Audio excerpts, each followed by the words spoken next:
पापा हमरे डीएम हउवन जिला के अधिकारी। पापा हमरे डीएम हउवन जिला के अधिकारी। बतावा जीजा साले तू काले बासवारी। बतावा जीजा साले तू काले बासवारी।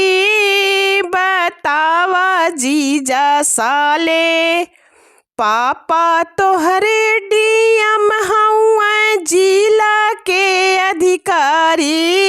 सुना हो हमरी साली हम गदहा ले बसवारी।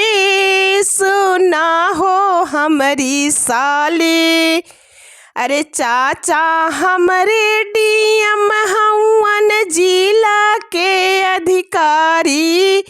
बतावा दुल्हा के भैया तू काले बासवारी।